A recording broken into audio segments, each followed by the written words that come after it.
Hired to clean a billionaire's mansion, Kiana Evans never expected to cross paths with its reclusive owner. But when fate thrusts her into Ethan Lancaster's world, secrets unravel, hearts collide, and a love neither saw coming begins to take shape. Can they overcome the odds? Before we get into the story, comment below where in the world you are watching from today. The morning sun streamed through the windows of the small apartment as Kiana Evans hurriedly gulped down her coffee. At 30 years old, she had mastered the art of getting ready in record time. Her dark hair was pulled back in a simple ponytail, and her face was free of makeup, except for a touch of mascara. "Mom, did you take your medicine?" Kiana called out, grabbing her worn backpack from the kitchen chair. "Yes, dear," replied Maria Evans from her bedroom. "Don't worry about me. You just focus on your new job today." Kiana poked her head into her mother's room. Maria was propped up in bed, surrounded by the medical equipment that had become a permanent fixture in their lives. The cancer treatments had left her weak, but her smile remained as bright as ever. "I made you breakfast. It's in the microwave. And I left your pain pills by your water," Kiana said, checking her watch. "You're always taking care of everyone," Maria said softly. "But who takes care of you?" Kiana smiled. "I'm fine, Mom, really. This new cleaning job pays double what I was making at the hotel. If everything goes well, we might even be able to get you that new treatment Dr. Mendez mentioned." Before Maria could respond, the front door burst open, and Kiana's younger brother, Tyler, rushed in. At 22, he was a ball of energy despite working night shifts at the local factory. "Sis, you're still here. Thought you'd be gone already," he said, tossing his backpack on the sofa. "Just leaving. Did you get any sleep at all?" Tyler shrugged. "A couple hours. Don't worry, I'll be here with Mom today." Kiana grabbed her keys. "There's leftover lasagna in the fridge. And don't forget, Mom's meds at noon, check her blood pressure, and no visitors because of her immune system," Tyler recited. "Got it, just like yesterday and the day before. Now go, or you'll be late." With one last glance at her family, Kiana headed out. The bus ride across town took 45 minutes, giving her time to study the information she'd been given about her new workplace, Lancaster Estate, one of the most luxurious mansions in the exclusive Hillcrest neighborhood. The employment agency had been very clear. She was only responsible for cleaning, not interacting with the owner. Mr. Lancaster valued his privacy, and all staff were expected to be practically invisible. As the bus approached the wealthier part of town, Kiana's stomach tightened with nervousness. The houses grew larger, the gardens more manicured, until finally she stood before an imposing iron gate with a large L worked into the design. After identifying herself through the intercom, the gates swung open, revealing a long driveway, leading to what looked more like a palace than a home. The mansion was 3 stories of gleaming white stone and glass, surrounded by perfectly landscaped gardens. Mrs. Hoffman, the stern-faced housekeeper who had interviewed her, was waiting. At the entrance, "So you're on time." "Good," she said, her expression unchanged. "Follow me for the tour and instructions." As they walked through the massive house, Kiana tried not to gawk at the luxury surrounding her. Marble floors, crystal chandeliers, artwork. That probably cost more than she would earn in a lifetime. "The East Wing is completely off-limits," Mrs. Hoffman explained, pointing to a corridor blocked by elegant double doors. "That's Mr. Lancaster's private quarters. You'll clean the main areas, guest rooms, and staff quarters only."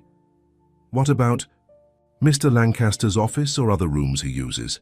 Kiana asked. Mrs. Hoffman's thin lips pressed together. "Mr. Lancaster rarely leaves his wing. When he does, it's usually when the house is empty. You won't run into him." There was something in the housekeeper's tone that sparked Kiana's curiosity. "Is he not well?" For a moment, Mrs. Hoffman's professional mask slipped. "Mr. Lancaster had an accident 2 years ago. He prefers his privacy, that's all you need to know." The tour continued with detailed instructions about which products to use on which surfaces, which rooms to prioritize, and the schedule for laundry and deep cleaning. By the time they finished, Kiana's head was spinning with information. "Any questions?" Mrs. Hoffman asked. "Just one," Kiana replied. "How many people work here? The house is huge." There's me, the gardener who comes twice a week, the chef who prepares meals and leaves, and Mr. Lancaster's nurse, she listed. And now you. We used to have more staff, but Mr. Lancaster prefers fewer people around these days. Kiana nodded, though she found it strange that such a massive house had so few people maintaining it. You can start with the main living room. Cleaning supplies are in this closet. I'll check your work before you leave today. Left alone, Kiana got to work. The house was immaculate already, making her wonder if her job was more for show than necessity. Still, she cleaned meticulously, aware that in a place like this, even a speck of dust would be noticeable. Hours passed as she worked her way through the ground floor. The house was eerily quiet, with only the occasional sound of Mrs. Hoffman's heels clicking on the marble floors as she passed by to check on Kiana's progress. Just after lunch, while Kiana was polishing a massive mirror in the hallway, she heard raised voices coming from somewhere in the house. Curiosity got the better of her, and she followed the sound to a partially open door near the forbidden east wing. "I don't care what you have to do, just find someone," a male voice shouted, deep and commanding despite its obvious frustration. "Mr. Lancaster, it's not that simple," replied a frazzled female voice. "Your nurse called in sick, and the agency can't send a replacement until tomorrow at the earliest. So I'm supposed to just sit in my own filth until tomorrow. Fantastic." Kiana stepped back, not wanting to be caught eavesdropping, but her cleaning cart bumped against the wall with a telltale clatter. The voices inside went silent. "Who's there?" demanded the male voice. Before Kiana could retreat, Mrs. Hoffman appeared. From around the corner, her face flushed with stress. Seeing Kiana, she sighed. "It's just the new cleaning girl, Mr. Lancaster," she called through the door. There was a pause. "Send her in." Mrs. Hoffman looked at Kiana, her expression a mixture of apology and warning. "Mr. Lancaster is having a difficult day. Just be professional." Swallowing hard, Kiana entered what turned out to be a luxurious study. Sitting behind a massive desk was a man who could only be Ethan Lancaster. Even seated, it was clear he was tall. His dark hair was slightly too long, as if he hadn't bothered with a haircut in months. His face was strikingly handsome, with sharp cheekbones and a strong jaw covered in stubble that was just short of becoming a beard. But it was his eyes that caught Kiana's attention, deep blue and filled with a mixture of anger and something that looked like shame. She immediately noticed the wheelchair positioned beside the desk, understanding dawning on her.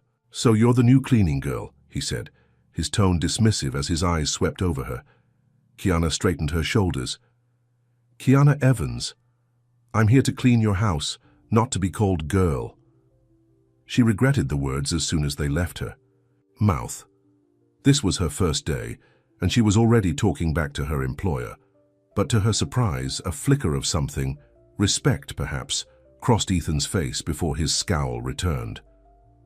"Well, Kiana Evans, it seems you've walked into a situation. My nurse has abandoned me, and Mrs. Hoffman here can't handle certain aspects of my care."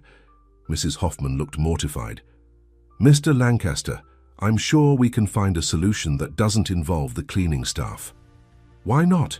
he challenged, a bitter edge to his voice. "I need someone to help me bathe and change. I can't do it myself, as you well know." He turned his gaze back to Kiana. "So are you willing to earn some extra money today, or are you too disgusted by the thought of touching a cripple?" The harshness of his words hung in the air. Kiana saw the pain behind his anger, the vulnerability he was trying to hide behind. Cruelty. "I'm not disgusted," she said calmly. "I helped care for my grandmother before she passed, but I don't know your routine or needs." Something in Ethan's expression shifted. Perhaps he'd expected her to refuse, to be shocked or uncomfortable. "It's not complicated," he said, his voice slightly less hostile. "I need help getting into and out of the shower. I can manage most things from there." Mrs. Hoffman interjected. "Mr. Lancaster, perhaps I should call your brother?" "No," he cut her off sharply. "Alexander is the last person I want here. He'll just use it as another opportunity to lecture me about moving into that assisted living facility." He looked at Kiana again. "I'll pay you double your daily rate for an hour of your time, yes or no?"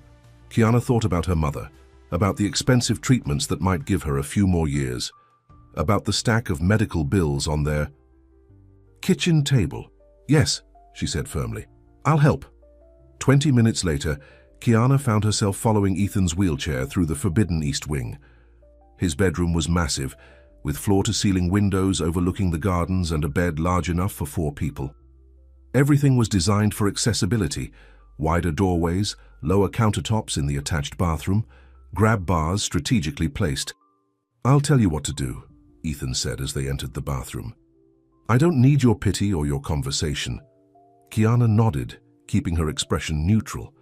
She helped him transfer from the wheelchair to the shower bench, carefully following his instructions.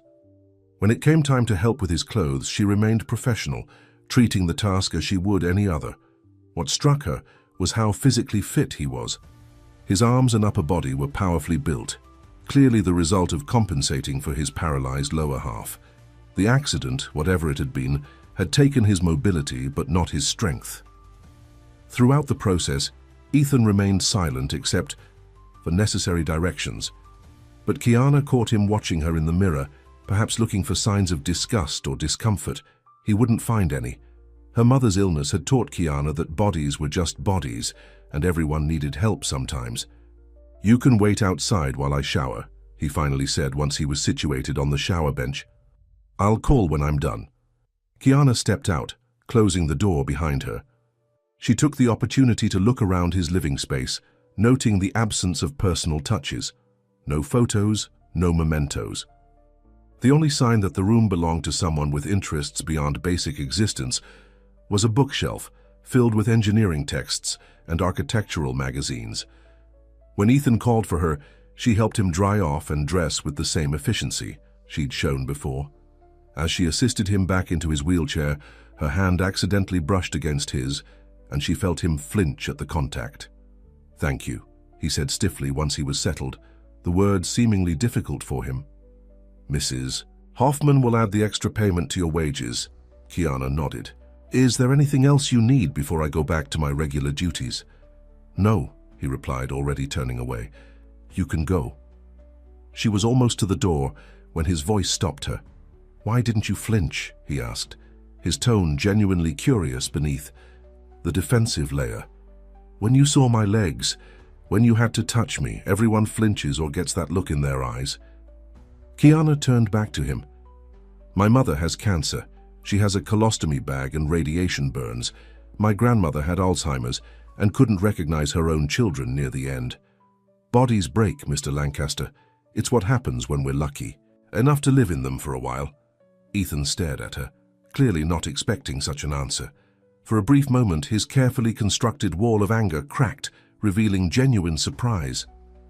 "You can go," he repeated, but his voice had lost its edge.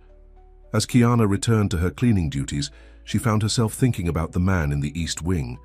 How long had he been hiding away in this beautiful prison?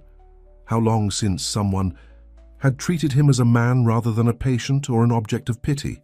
She didn't expect to see him again. Mrs. Hoffman had made it clear that today had been an unusual circumstance. But as she cleaned, she caught herself listening for the sound of wheelchair wheels on hardwood floors. At the end of her shift, as she was gathering her things to leave, Mrs. Hoffman approached her with an envelope. "Your payment for today, including—" "There's extra service," she said, her tone careful. "Mr. Lancaster has also requested that you return tomorrow." Kiana's eyebrows rose in surprise. "For cleaning or—" "For cleaning," Mrs. Hoffman clarified. "But he specifically asked for you. That's unusual." As Kiana left the mansion and waited for her bus, she opened the envelope and gasped. The amount was triple what she'd been promised, with a note that simply read, "For your mother, E.L." She stared at the note, wondering how he knew and what it meant. One thing was certain: Ethan Lancaster was much more observant and perhaps much more complex than his bitter exterior suggested. On the bus ride home, Kiana found herself thinking about the strange day and the even stranger man she'd met. Whatever had happened to Ethan Lancaster had left more than his body broken. But for a brief moment, when she'd spoken honestly to him, she'd glimpsed something in his eyes. A flicker of the man he might have been before. She would return tomorrow, and not just for the money. Something told her there was more to Ethan Lancaster's story than a wheelchair and a bitter attitude. And despite her better judgment, she found herself wanting to discover what that something was. Kiana returned to the Lancaster mansion the next day with mixed emotions. The generous payment would cover her mother's medical bills for the month, but something else drew her back. Curiosity about the angry man in the wheelchair who had revealed a moment of unexpected kindness. As she stepped through the grand entrance, Mrs. Hoffman was waiting for her with a tense expression. "The nurse called in sick again," she said without preamble. "Mr. Lancaster is asking for you."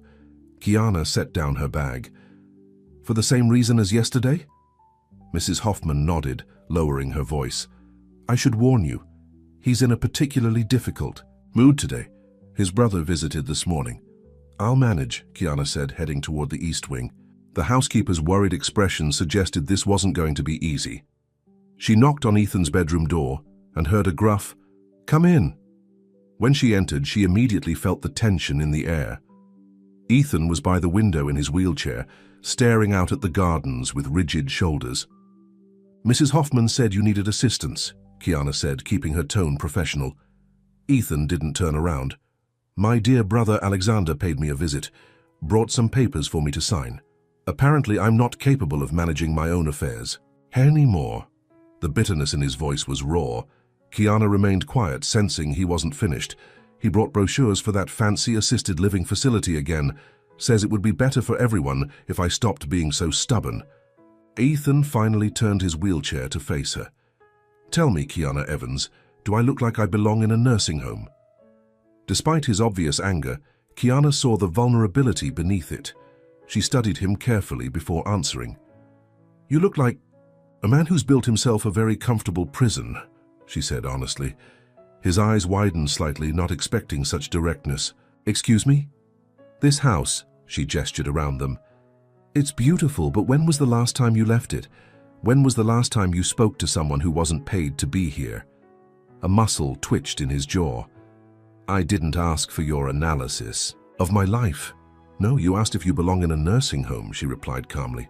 "You don't, but you don't belong locked away in here either." For a moment, she thought she'd pushed too far.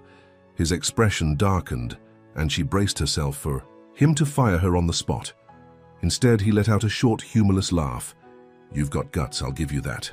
Most people just nod and agree with whatever they think I want to hear." "I'm not most people," Kiana said. "Now, do you need help with your shower, or should I go back to dusting your expensive furniture?" The tension in the room eased slightly as Ethan shook his head, almost amused by her forthrightness. "The shower, please. Then maybe you can tell me more about how I've imprisoned myself while you clean my cell." Their routine was smoother today. Kiana already knew the steps, and Ethan seemed less defensive about needing her help. As she waited outside the bathroom, while he showered, she noticed a framed architectural drawing on the wall she had missed yesterday. A sleek modern building with Lancaster Innovations written at the bottom. When Ethan called for her, she helped him dry off and dress with the same professional efficiency as before. But this time he didn't immediately dismiss her. "That drawing you were looking at," he said, adjusting his shirt. "That was the last project I designed before the accident. It was supposed to be our company's new headquarters." "You're an architect?" Kiana asked, genuinely interested. "Was," he corrected bitterly. "Hard to visit construction sites in this thing." He tapped the arm of his wheelchair. "There are successful architects who use wheelchairs," Kiana said, gathering the wet towels. "Not according to my brother. He thinks clients won't take me seriously anymore." Ethan's voice was casual, but his eyes revealed the pain behind the words. "Alexander's been running the company since the accident. He thinks it's permanent." "And what do you think?" Kiana asked. Ethan looked at her sharply. "I think my nurse conveniently keeps calling in sick, and you ask too many questions." Kiana smiled, unfazed by his attempt to push her away. "My mother says I was born asking questions. Speaking of whom, thank you for the extra money. It helped. More than you know." Something softened in Ethan's expression. "How is she?" "Fighting. The treatments are hard, but she's determined to see my brother graduate college." Kiana paused, curious. "How did you know about her?" "You mentioned her yesterday," he said, "and I saw the medical alert app on your phone when you set it down to help me. It wasn't hard to figure out. They fell into a strange routine over the next few days. The nurse remained mysteriously absent, and Kiana continued to help Ethan with his morning routine before tackling her regular cleaning duties. Their conversations grew longer, punctuated by Ethan's attempts to retreat behind sarcasm whenever the topics became too personal. One morning, as Kiana was helping him into his wheelchair, she noticed a photo tucked inside one of his books. Ethan standing beside a sleek sports car, his arm around a beautiful blonde woman. "Who is she?" Kiana asked before she could stop herself. Ethan snatched the photo and shoved it back in the book. "No one important. She doesn't look like no one important," Kiana pressed gently. After a moment of tense silence, Ethan sighed. "Vanessa, my ex-fiancée, she stuck around for 3 months after the accident, said she couldn't handle being with half a man." The pain in his voice was barely concealed beneath the sarcasm. "She sounds like a whole idiot," Kiana said firmly.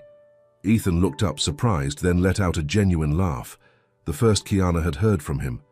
The sound transformed his face, making him appear younger, more like the man in the photograph. "Whole idiot," he repeated, still smiling. "I've never heard it put quite that way." "Well, it's true," Kiana said, continuing with her work. "The accident didn't make you half a man. It just revealed she was half a partner." Ethan studied her with newfound interest. "You're not what I expected, Kiana Evans." "What did you expect?" she asked, gathering her cleaning supplies. "Someone who would clean my floors and pity the crippled rich man," he said bluntly. "Not someone who would call my ex an idiot and me a prisoner in my own home." "Honesty doesn't cost extra," Kiana replied with a smile. "Now I have 3 bathrooms to clean before lunch." Later that day, as Kiana was polishing the grand piano in the living room, she heard the sound of wheels on hardwood. Ethan appeared. In the doorway, a laptop balanced on his legs. "I have a design problem," he said without preamble. "I could use a fresh perspective." Kiana raised an eyebrow. "I don't know anything about architecture." "Exactly," Ethan said, rolling into the room. "You're not trained to see things the way I do. Sometimes that's valuable." He set up his laptop on the coffee table, revealing detailed plans for a building. For the next hour, he explained the project to her, a community center with accessibility features built into its very core, not added as an afterthought. "It's beautiful," Kiana said honestly, studying the graceful lines and thoughtful details. "Is this for Lancaster Innovations?" A shadow crossed Ethan's face. "No, it's just something I've been working on. Alexander doesn't know." "Why not?" "It's brilliant." "Because he'd see it as a waste of time," Ethan said, his voice hardening. "He thinks my design days are over. Then he's as much of an idiot as your ex," Kiana said matter-of-factly. Again, that surprised laugh escaped Ethan. "You really don't hold back, do you?" "Not when I see talent being wasted because of other people's limitations." She pointed to a detail in the design. "What's this? Space for?" They continued discussing the project until Mrs. Hoffman appeared, looking startled to find them working together. She cleared her throat. "Mr. Lancaster, your brother is here to see you." The easy atmosphere between Kiana and Ethan instantly evaporated. He quickly closed his laptop, his face closing off as well. "Tell him I'm busy," he said tersely. "He says it's important. Something about the Jenkins contract." Ethan's jaw tightened. "Fine. Send him to my study." As he prepared to leave, he glanced at Kiana. "Thank you for your input. It was helpful." Curious about the brother who caused such tension, Kiana made sure her cleaning duties took her near Ethan's study. The door was partially open, allowing voices to carry. "You've been missing board meetings for months," came a smooth, authoritative voice. "The investors are getting nervous." "The investors? Or you, Alexander?" Ethan replied coldly. Kiana caught a glimpse of Alexander Lancaster through the gap in the door. Tall and impeccably dressed with the same dark hair as Ethan, but none of his brother's warmth. "Both," Alexander said. "Look, Ethan, no one expects you to return to your former role, but at least make an appearance occasionally to show you're still involved." "Involved?" Ethan's voice rose. "You've been systematically pushing me out of every decision. That Jenkins design was mine, and you've completely reworked it without even consulting me." "Because your original design wasn't practical anymore," Alexander said with exaggerated patience. "You have to accept that things change. Your condition? My condition doesn't affect my mind, Ethan snapped, or my ability to design buildings. There was a heavy pause before Alexander spoke again, his voice softer but somehow more dangerous. The board is considering a vote next month on your continued role as chief architect. The silence that followed was deafening. When Ethan finally spoke, his voice was tight with controlled fury. Get out! Ethan, be reasonable. Get out of my house. Kiana quickly moved away as the study door swung open fully. Alexander stormed out, not even noticing her as he passed. She waited a moment before approaching the study, finding Ethan staring out the window, his hands gripping the arms of his wheelchair so tightly his knuckles were white. "Are you okay?" she asked quietly. He didn't turn around. "How much did you hear?" "Enough," she admitted. "Your brother doesn't seem very supportive." Ethan laughed bitterly. "Alexander has been waiting for years to take control of the company. My accident was the perfect opportunity. What will you do?" He finally turned to face her, his expression resolute. "Fight back, but I'll need to leave this house to do it." The determination in his voice made Kiana smile. "About time. I haven't been in public since the accident," he admitted, a flicker of uncertainty crossing his face. "People stare. They whisper." "Let them," Kiana said simply. "You can't control what others do, only how you respond to it." Ethan studied her as if seeing something new. Would you come with me to the office? I could use someone in my corner." The request surprised her. "I'm just your cleaning lady, Mr. Lancaster." "No," he said firmly. "You're much more than that. You're the only person who's been honest with me in 2 years." Before Kiana could respond, her phone rang Tyler's ringtone. She excused herself to answer it, instantly alarmed by her brother's panicked voice. "Kiana, you need to come home now," Mom collapsed. "We're at Memorial Hospital." Her world tilted. "I'm on my way." When she returned to the study, Ethan immediately noticed her distress. "What's wrong?" "My mother," Kiana said, already gathering her. She's in the hospital. I have to go." "I'll drive you," Ethan said without hesitation. Kiana blinked in surprise. "You don't have to." "I know I don't have to," he cut her off. "I want to. My car has hand controls. Let me help you for a change." 20 minutes later, Kiana found herself in the passenger seat of a sleek, modified SUV, the first time Ethan had driven anywhere in months, according to Mrs. Hoffman's shocked expression as they left. At the hospital, Ethan insisted on coming inside with her. As they made their way through the corridors, Kiana noticed how people's gazes lingered on Ethan in his wheelchair. Some looked away quickly when he caught them staring. Others wore expressions of pity that made his jaw clench, but Ethan kept his focus forward, refusing to be diminished by their reactions. When they reached the waiting room, Tyler stood up, his expression a mixture of relief at seeing his sister and confusion at her companion. "How is she?" Kiana asked immediately. "Stable now," Tyler said. "Her blood pressure dropped really low. They're running tests." Kiana introduced Ethan, who insisted on staying until they received news about Maria's condition. As they waited, Kiana saw a new side of him. Patient, supportive, and unexpectedly good at distracting Tyler with questions about his engineering studies. When the doctor finally appeared with news that Maria needed additional treatments, expensive ones, Kiana felt her heart sink.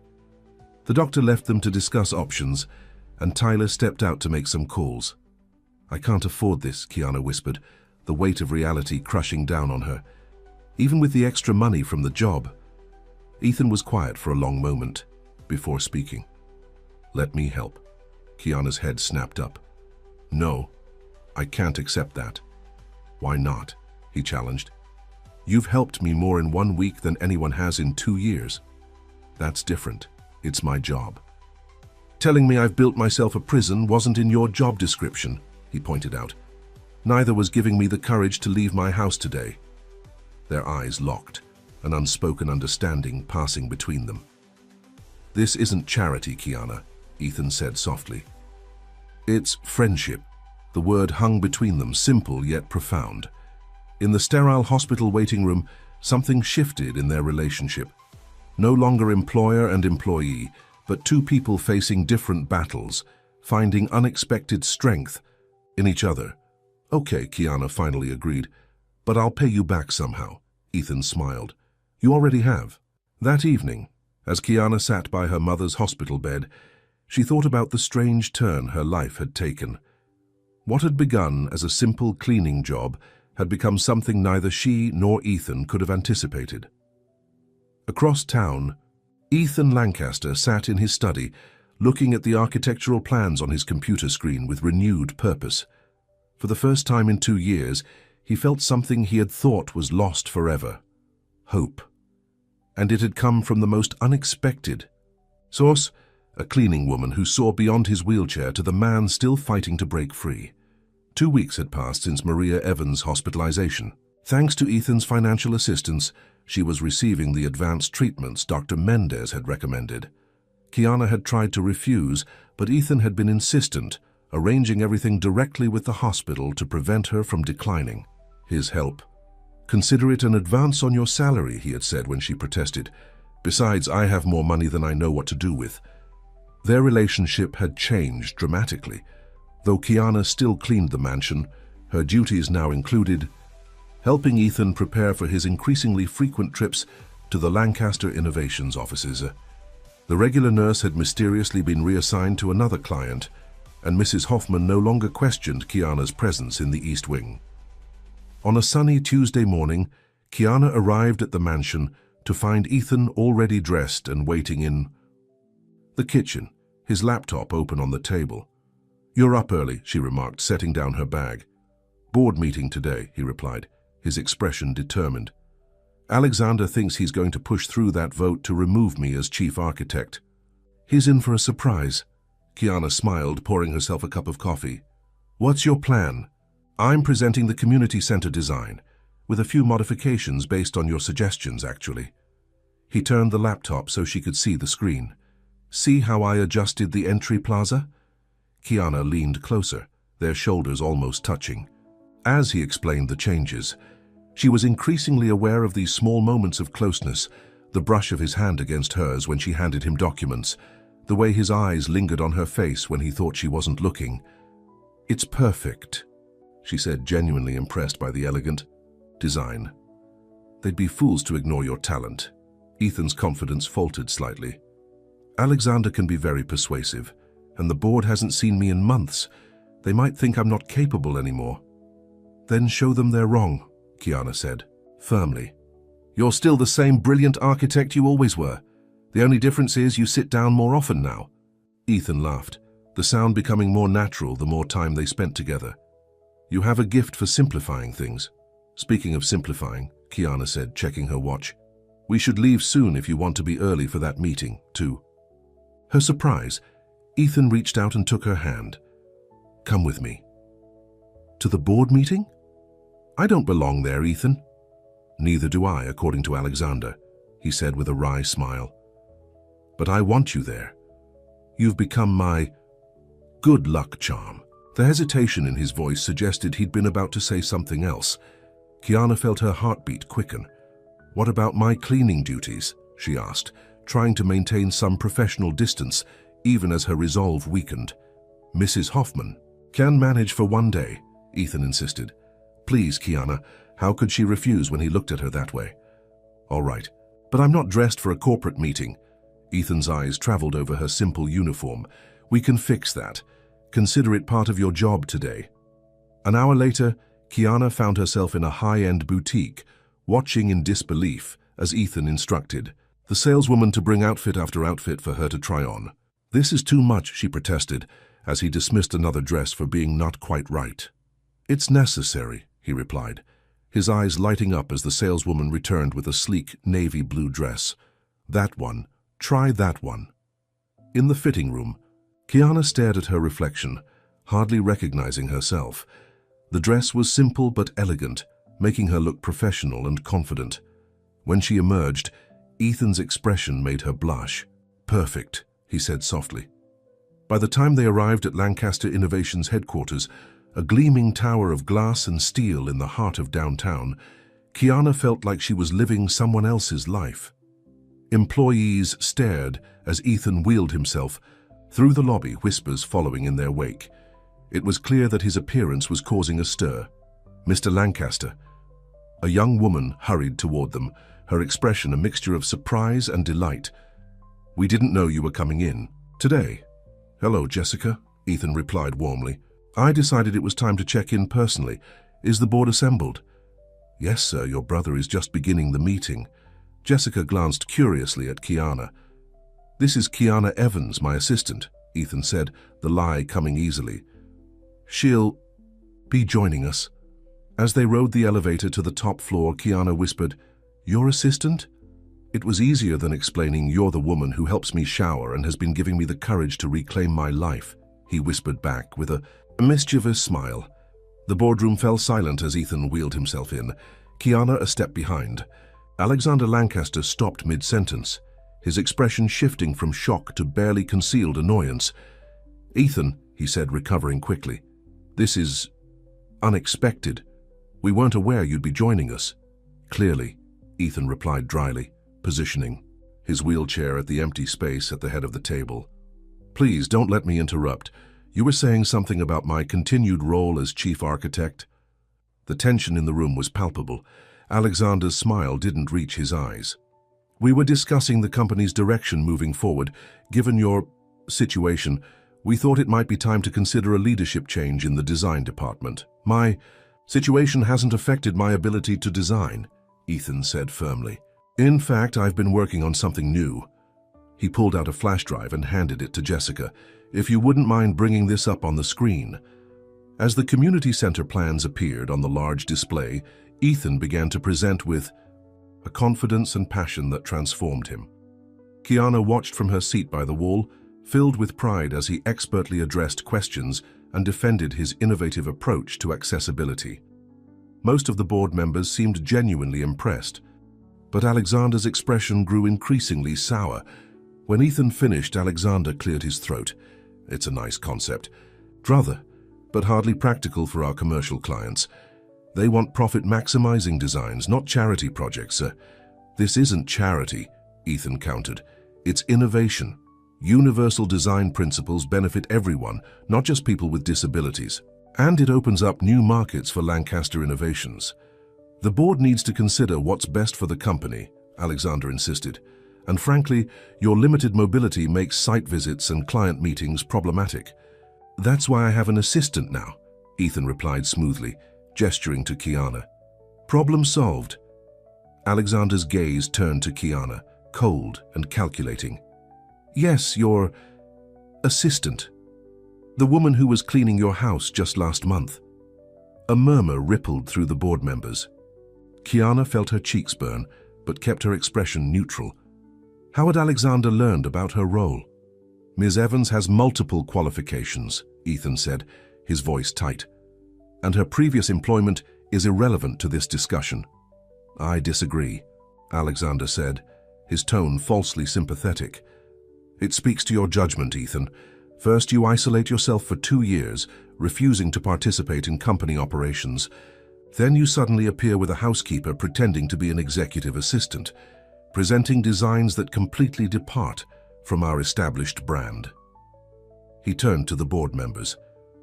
"This only confirms my concerns about my brother's readiness to continue in his role." Kiana saw the trap closing around Ethan. Alexander had clearly been preparing for this confrontation, laying groundwork with the board members before Ethan's arrival. She wanted to speak up, but knew it wasn't her place.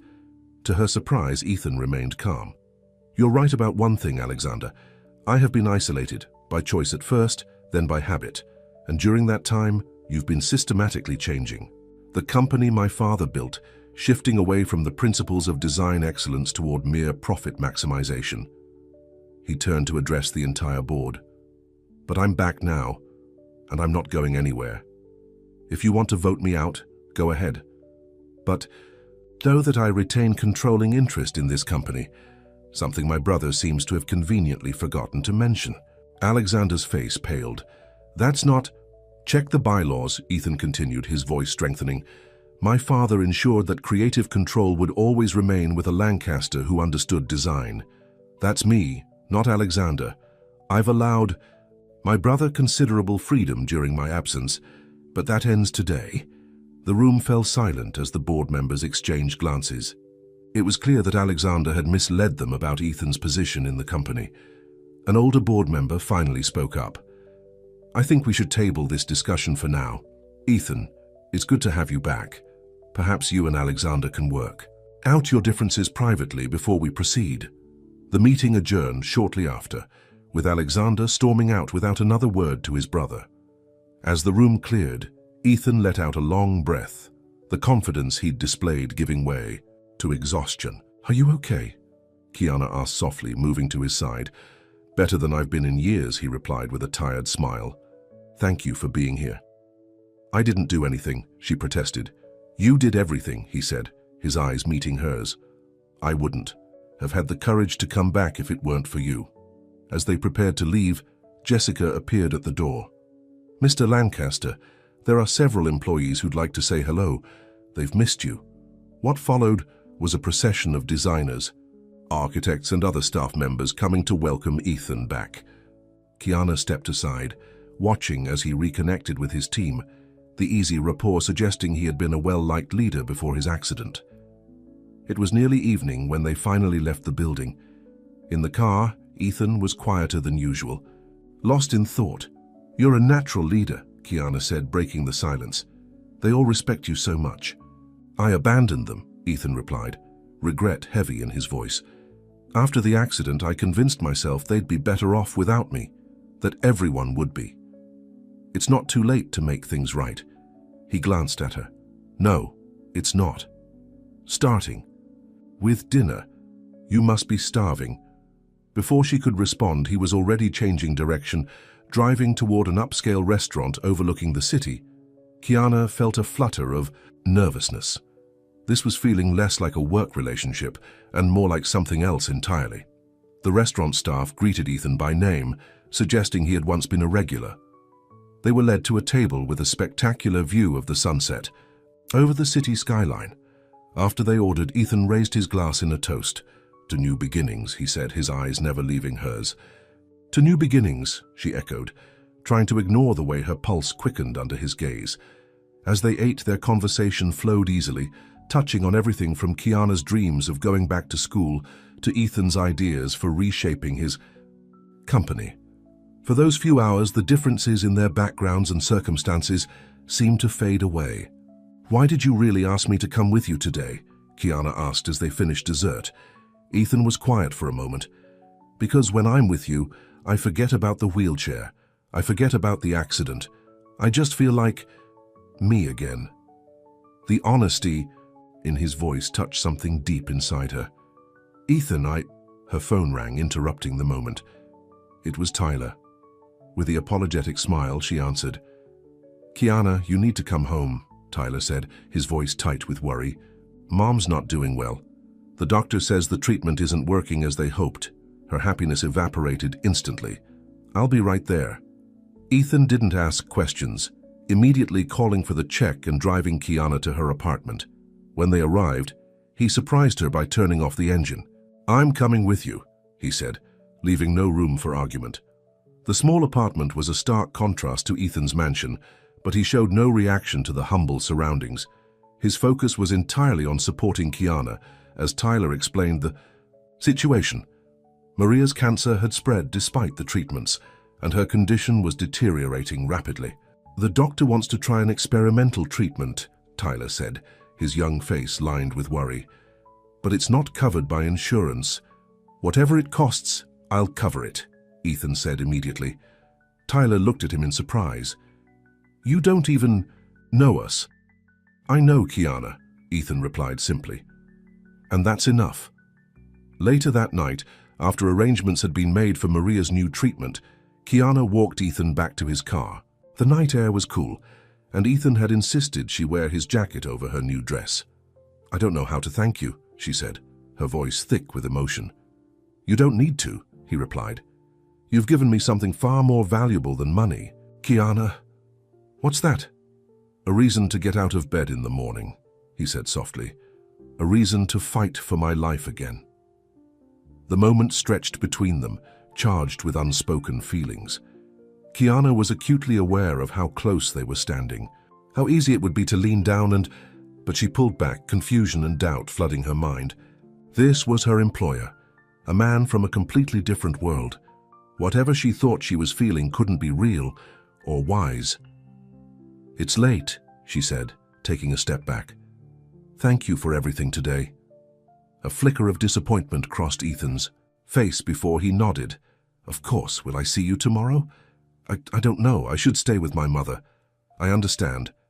He hesitated, then added, "If you need anything at all, please call me." As she watched him drive away, Kiana felt torn between gratitude for his kindness and fear of the growing feelings she couldn't deny. What had started as a simple job had become complicated in ways she never anticipated. Inside, Tyler was waiting, with a knowing look. "So your boss seems pretty invested in our family." "It's not like that," Kiana said automatically. "Really? Because from where I'm standing, that man looks at you like you hung the moon." "He's just grateful I treated him like a normal person," she insisted. "Besides, we come from different worlds. Someone like him doesn't end up with someone like me." "Why not?" Tyler challenged. "Because he's rich? Because he uses a wheelchair? Or because you're scared?" Kiana didn't have an answer. Across town, Ethan returned to his mansion, which suddenly felt emptier than ever. He made his way to his study, where he found Alexander waiting for him. "Breaking and entering now, brother?" Ethan asked coldly. "I still have a key," Alexander replied, standing from the leather chair. "We need to talk about what happened today." "There's nothing to discuss. You tried to push me out and you failed." Alexander's expression hardened. "You humiliated me in front of the board." "You did that to yourself?" Ethan countered. "Did you really think I wouldn't fight back?" "I thought you'd given up," Alexander admitted.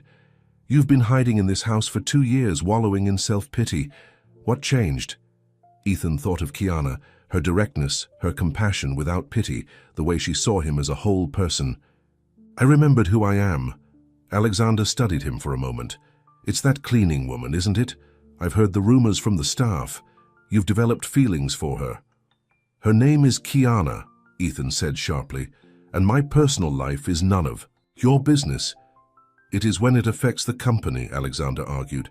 "Do you have any idea how it looks? The head of Lancaster Innovations involved with the help?" Ethan's temper flared.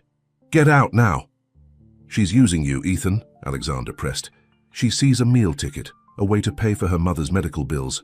Why else would someone like her be interested in—" "Finish that sentence and I'll forget." "You're my brother," Ethan warned, his voice dangerously low. Alexander held up his hands in mock surrender. "Fine, make your mistakes, but when she breaks your heart, don't say I didn't warn you."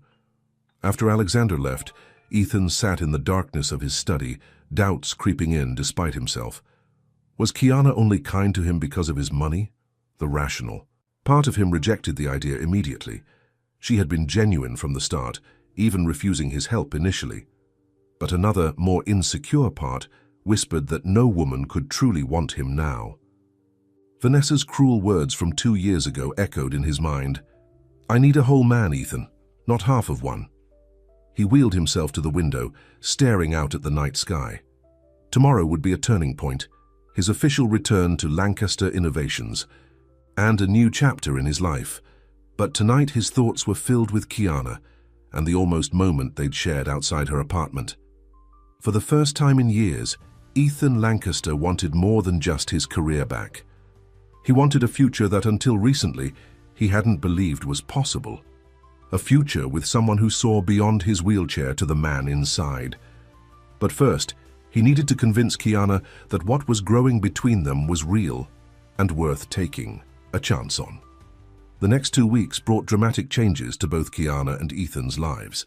Kiana had taken time off to care for her mother, whose condition remained critical despite the experimental treatments. Ethan had thrown himself into reclaiming his position at Lancaster Innovations, working long hours to review designs and reconnect with clients.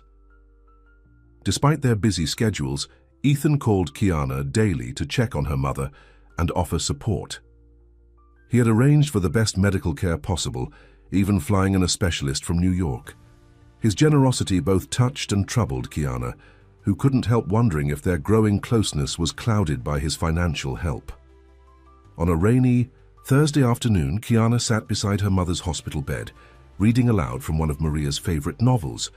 Though sedated, the doctors said Maria could still hear and understand. "You always had good taste in men," Maria said suddenly, her voice weak but clear. Kiana looked up in surprise. Her mother had been drifting in and out of consciousness all day. "What do you mean?" "You're Ethan," Maria replied with a small smile. "He came by earlier when you were getting coffee. Sat with me for a while." "He's not my Ethan, Mom," Kiana corrected gently, though her heart skipped at the thought. "And he didn't tell me he was visiting. He didn't want to bother you," Maria said, her eyes drifting closed again. "But I know what I see. The way he talks about you reminds me of your father." Before Kiana could respond, her mother had fallen, back asleep.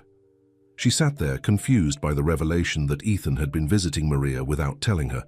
What else had they talked about? Her phone buzzed with a text from Ethan. "Meeting finished early. Can I stop by?" 20 minutes later, Ethan arrived at the hospital, looking tired but determined. He had a large envelope under his arm and a cautious smile for Kiana. "Mom mentioned you visited earlier," Kiana said as they walked to the hospital cafe. Ethan looked slightly embarrassed. "I hope that's okay. I wanted to check on her progress and you were taking a break." "Of course it's okay. It's just, you didn't tell me. I didn't want you to think I was interfering," he explained. "How is she today?" Kiana's expression darkened. "The same. The doctors say the treatment needs more time, but I can see they're not optimistic." Ethan reached across the table and took her hand. The simple gesture of comfort felt natural now, though it sent the same flutter through Kiana's stomach as it had the first time. "I have something to show you," he said, opening the envelope and spreading out architectural drawings. "The community center plans were approved. Construction starts next month." "Ethan, that's wonderful," Kiana exclaimed, genuinely happy for him. "Alexander didn't get in the way." "He tried," Ethan admitted. "But the board was impressed by the design and—" He hesitated. "I've dedicated the building to your mother." Kiana stared at him in shock. "What?" He turned the page to show her the building's name.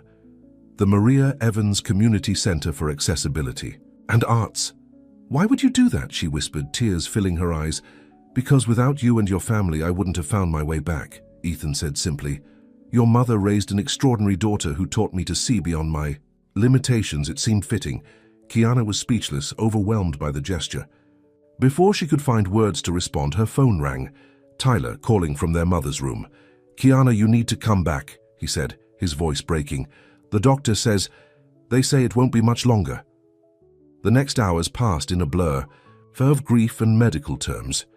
Maria Evans' body was shutting down, the cancer finally winning its battle despite all the interventions. Ethan stayed with Kiana and Tyler, a quiet but steady presence as they said their goodbyes. In the early hours of the morning, Maria passed peacefully with her children holding her hands. Kiana's world collapsed around her, the loss of her mother, leaving her hollow despite having prepared for this moment for months. Through the fog of grief, Ethan remained a constant support, handling funeral arrangements, ensuring Kiana and Tyler had everything they needed, and giving them space to mourn. The day of the funeral was bright and sunny, a contrast to the somber occasion. The small church was filled beyond capacity, not with expensive flowers or elaborate displays, but with people. Friends, neighbors, former patients Maria had cared for as a nurse before her illness. Kiana stood beside Tyler, greeting mourners with mechanical politeness, barely registering their condolences until a familiar voice broke through her numbness. "She would have hated all this fuss," said an elegant older woman, taking Kiana's hands in her own. "But she would have loved seeing how many lives she touched." Kiana blinked in confusion, not recognizing the woman. "I'm sorry, how did you know my mother?" The woman smiled gently. "I didn't. But my son has told me so much about her, and about you that I feel like I did." She squeezed Kiana's hands. "I'm Eleanor Lancaster, Ethan's mother." Before Kiana could process this, another person approached, Alexander Lancaster, looking uncomfortable but respectful in a dark suit. "Miss Evans," he said formally, "my condolences for your loss." Kiana nodded stiffly, remembering his accusations about her using Ethan for money. Eleanor placed a restraining hand on her elder son's arm. "Alexander came to pay his respects," she said, her tone leaving no room for argument. "As did I. Your mother raised a remarkable daughter."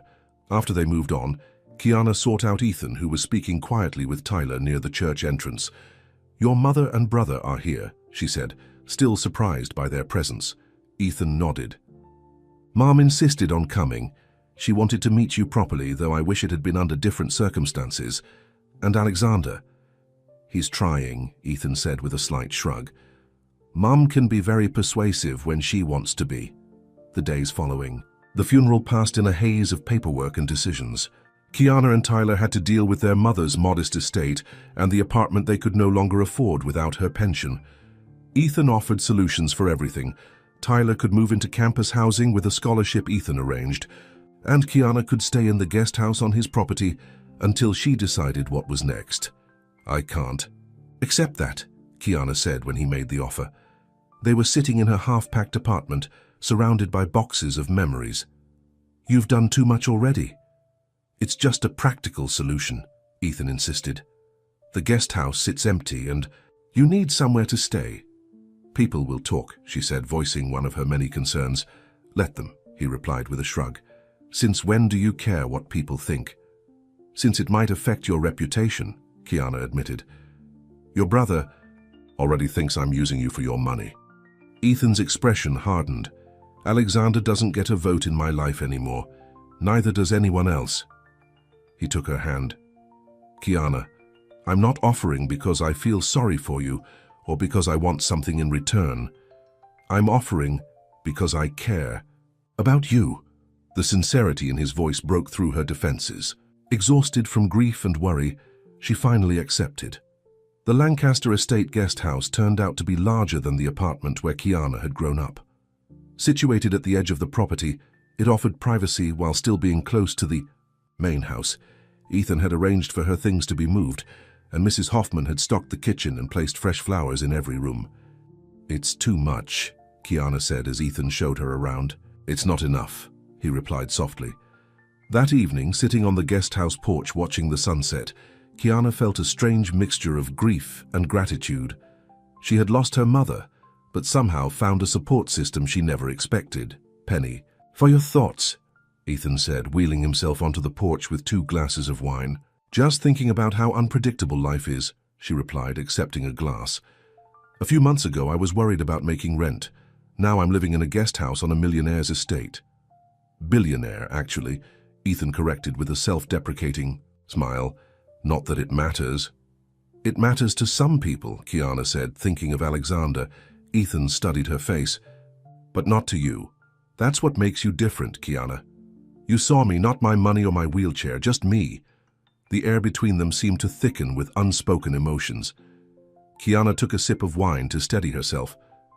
"I should get back to work soon," she said, changing the subject. "I can't stay here indefinitely." "Actually, I wanted to talk to you about that," Ethan said. "Lancaster Innovations needs a community outreach coordinator for the new center.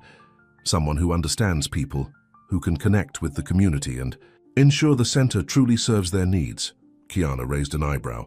"And you think that's me?" "I know it's you," he said with conviction. "You have a natural ability to see what others need. And you understand the importance of dignity and independence, not just accessibility." "I don't have the qualifications for a corporate position like that," she protested. "You have exactly the qualifications that matter," Ethan insisted. "Everything else you can learn, and—" He hesitated. "It would mean we could still see each other every day." There it was, the truth behind the job offer. Kiana's heart raced, but doubt still nagged at her. "Ethan, You don't have to answer now," he said quickly. "Just think about it." The next few weeks fell into a strange new pattern. Kiana settled into the guest house, Tyler moved into campus housing, and Ethan divided his time between the mansion and his office downtown. They saw each other almost daily, sharing meals and conversations that grew increasingly personal, yet both carefully avoided addressing the growing tension between them. Then came the night of the Lancaster Innovations annual gala, a lavish charity event that Ethan had insisted Kiana attend as his guest. He had sent a designer to the guest house with a selection of evening gowns, none of which Kiana felt comfortable wearing. "I don't belong at an event like this," she told Ethan when he called to check if everything was ready. "These people are your business associates and friends. I'm just the most important person in my life," Ethan finished for her. "Please come, Kiana. I need you there." How could she refuse when he put it that way? Hours later, Kiana found herself in a midnight blue gown that made her feel like a princess, her hair swept up in an elegant style that the stylist Ethan sent had insisted on. When she emerged from the guest house, Ethan was waiting in his wheelchair, looking devastatingly handsome in a tuxedo.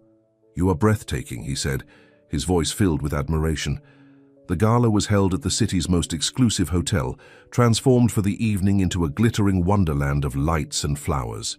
As Ethan's guest, Kiana found herself the subject of curious glances and whispered speculation. "Ignore them," Ethan advised, as he noticed her discomfort. "They're just surprised to see me with someone after all this time." Alexander approached. Them during the cocktail hour, his smile tight but polite. "Ethan, Miss Evans, you both look well." "Thank you, Alexander," Ethan replied coolly. "Is Mother here yet?" "Just arrived. She's looking for you, actually." Alexander turned to Kiana. "That color suits you, though I imagine anything would be an improvement over a cleaner's uniform." Before Kiana could respond to the thinly veiled insult, another voice joined the conversation. "There you are." Eleanor Lancaster approached, elegant in silver gray. "Kiana, dear, I'm so glad you could come. Ethan tells me you've been instrumental in the community center project." The older woman linked her arm through Kiana's, effectively dismissing Alexander. "Come, let me introduce you to some people who are very interested in the outreach programs you're developing." As Eleanor led her away, Kiana glanced back to see Ethan engaged in what appeared to be a tense conversation with his brother. "Don't worry about those two," Eleanor said, following her gaze. "They've been butting heads since they were children. Alexander has always been jealous of Ethan's talent." "He doesn't seem to approve of me," Kiana said quietly. Eleanor patted her arm. "Alexander doesn't approve of anything that wasn't his idea, but Ethan," she smiled warmly. "I haven't seen my son this alive in years. Whatever you're doing, please don't stop." The evening progressed with dinner and speeches, including a moving presentation by Ethan about the Maria Evans Community Center. Sitting at the head table beside him, Kiana felt a surreal sense of belonging and not belonging simultaneously, touched by the tribute to her mother, yet aware of the gulf between her background and the wealthy donors surrounding them. After dinner came dancing, and Kiana found herself approached by several men seeking a partner. She declined politely, aware of Ethan watching from the sidelines, unable to join in this particular activity. "You should dance if you want to," he said when she returned to the table. "Don't stay sitting because of me." "I'm not," she replied. "Honestly, I'm sitting because the only person I want to spend time with is you." Something shifted in Ethan's expression, a vulnerability breaking through his confident exterior. "Kiana," he began, his voice low, "there's something I need to—" "Ethan!" Alexander's voice cut through the moment as he approached their table, a striking blonde woman on his arm. "Look who I ran into at the bar." Kiana felt Ethan tense beside her before she even registered who the woman was. From the photo she had seen months ago, she immediately recognized Vanessa, Ethan's ex-fiancée. "Hello, Ethan," Vanessa said, her voice honey-sweet. "It's been a long time." "Not long enough," Ethan replied coldly. "What are you doing here, Vanessa?" She gave a practiced laugh. "Alexander invited me, of course. When I heard about your comeback, I wanted to see for myself."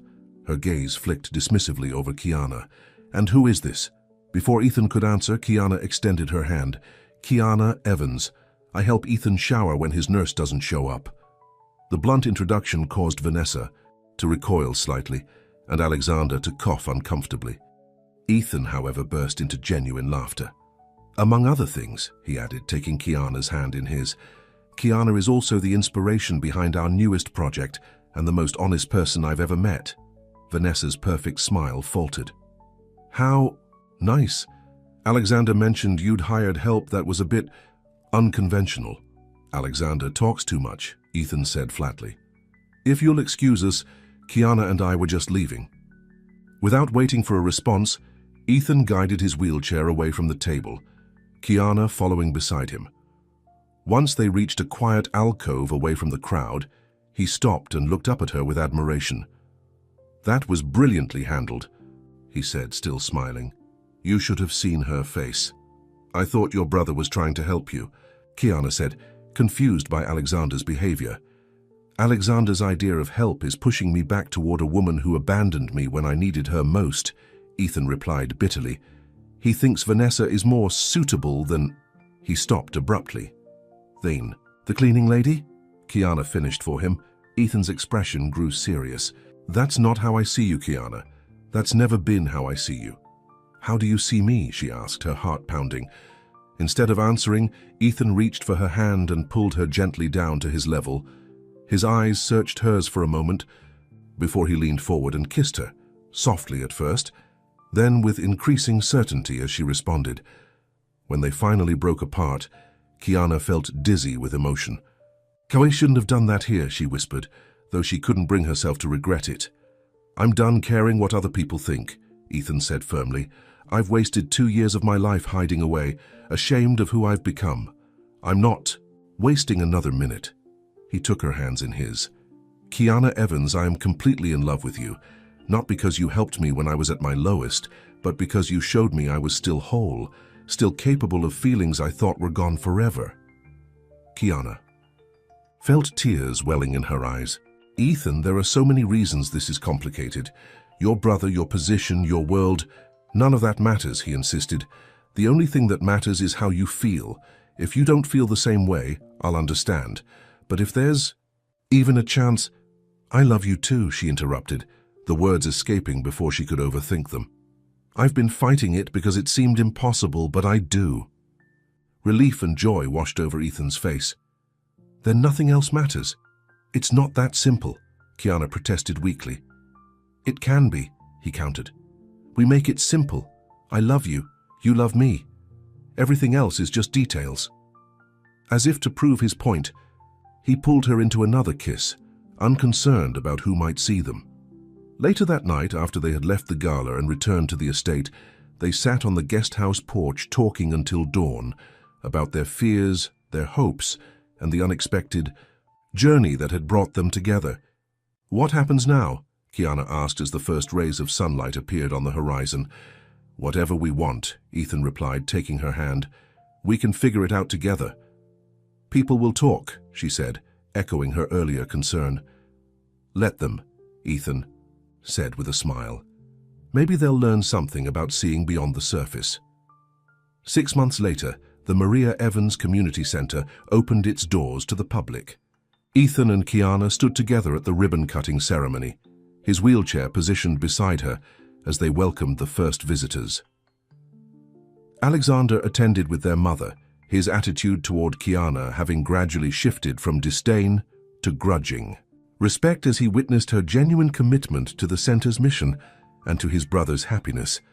My mother would have loved this, Kiana whispered to Ethan as they watched children exploring the art studios designed to accommodate all abilities. She does love it, Ethan replied, squeezing her hand, just from a different perspective now. As the day drew to a close, Ethan led Kiana to a private corner of the building's rooftop garden, a special feature he had designed specifically with this moment in mind. I have something to ask you, he said, reaching into his pocket and producing a small velvet box. Something I've been thinking about since the first day you told me I had built myself a prison and needed to break free. Kiana's heart raced as he opened the box to reveal a simple but elegant diamond ring. You've shown me that limitations only exist if we accept them, Ethan continued. You've taught me that true love sees beyond the surface to the person within. Kiana Evans, will you marry me? Tears filled her eyes as she nodded, unable to speak through her emotion. As Ethan slipped the ring onto her finger, She finally found her voice. "Yes," she said, leaning down to kiss him. 1,000 times, yes. From his wheelchair, Ethan Lancaster looked up at the woman who had given him back his life, his hope, and his future. The accident had taken his ability to walk, but it had ultimately led him to something far more precious, a love that saw beyond his wheelchair to the man he truly was. And Kiana, who had once entered his home as a cleaning woman, just trying to make ends meet, had found not only financial security but something she never expected, a partner who valued her honesty, her strength, and her heart. Together, they had proven that true love doesn't see limitations or social boundaries. It simply sees the person beyond the surface, the end,